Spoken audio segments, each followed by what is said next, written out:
આજથી થોડાક દિવસ પહેલા ભાવનગરના ઘોઘા પોલીસ સ્ટેશનમાં હેડ કોન્સ્ટેબલ તરીકે ફરજ બજાવતા દિગ્વિજયસિંહે જીવન ટૂંકાવી લીધું હતું અને આ મામલે ગંભીર આરોપો પીએસઆઈ સામે લાગ્યા હતા। આ ઘટના બાદ હવે ઘોઘા પોલીસ સ્ટેશનના પોલીસ સબ ઇન્સ્પેક્ટર સામે ગુનો નોંધાયો છે। કોણે ફરિયાદ કરી છે, શું સમગ્ર મામલો છે, વિગતે વાત કરીએ। વૈષ્ણવજન તો તેને કહીએ જે પીડ પરાઈ જાનાને રે।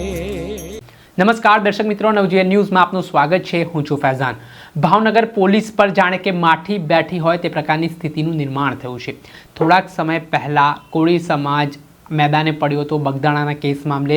ત્યારબાદ એક પોલીસ સબ ઇન્સ્પેક્ટરે માલધારી સમાજના યુવકને મારતા માલધારી સમાજ મેદાને આવ્યો હતો। ત્યારબાદ ભાવનગર પોલીસમાં હેડ કોન્સ્ટેબલ તરીકે ફરજ બજાવતા દિગ્વિજયસિંહ જીવન ટૂંકાવી લેતા ક્ષત્રિય સમાજ મેદાને આવ્યો હતો અને આ ઘટનામાં પીએસઆઈ સામે ગુનો નોંધવાની માંગ ઉઠી હતી। હવે સમગ્ર મામલાની વાત કરીએ તો ઘોઘા પોલીસ સ્ટેશનમાં હેડ કોન્સ્ટેબલ તરીકે દિગ્વિજયસિંહ ગોહિલ ફરજ બજાવતા હતા। તેમણે અગાઉ ઘરમાં આ બાબતે રજૂઆત પણ કરી હતી કે તેમના ઉપરી અધિકારીઓ દ્વારા તેમને માનસિક ત્રાસ આપવામાં આવે છે, દબાણ આપવામાં આવે છે, તેના કારણે તે ખૂબ કંટાળી ગયા છે। પોલીસ સબ ઇન્સ્પેક્ટર તેમને તું ક્યાં છે, તારું લોકેશન આપ, તે પ્રકારે તેમને અવારનવાર હેરાન કરતા હતા, જેના કારણે તેમણે જિંદગીનો અંત આણ્યો હતો।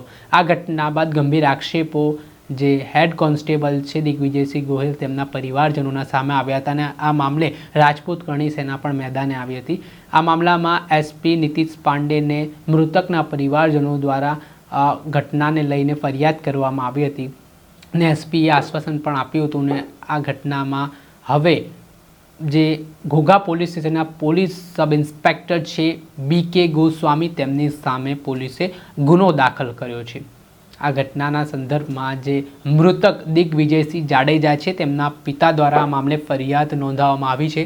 ક્ષત્રિય સમાજના જે રાજપૂત કરણી સેના સંગઠન દ્વારા ચીમકી ઉચ્ચારવામાં આવી હતી કે જો આગામી 15 દિવસની અંદર આ મામલાની ઊંડાણપૂર્વક તપાસ કરીને પોલીસ સબ ઇન્સ્પેક્ટર સામે ગુનો નોંધવામાં નહીં આવે તો તેઓ ગુજરાતભરમાં ઉગ્ર આંદોલન કરશે। એસપીએ પણ આ મામલે પીડિત પરિવારજનોને હૈયાધારણા આપી હતી। ત્યારબાદ અંતે બીકે ગોસ્વામી સામે ફરિયાદ નોંધાતા હવે પીએસઆઈની મુશ્કેલીમાં વધારો થયો છે અને તેઓ રજા પર પણ ઉતરી ગયા હોય તે પ્રકારના સમાચાર સામે આવ્યા છે। દર્શક મિત્રો, આવા જ વિડીયો જોવા માટે નવજીવન ન્યૂઝ જોતા રહો।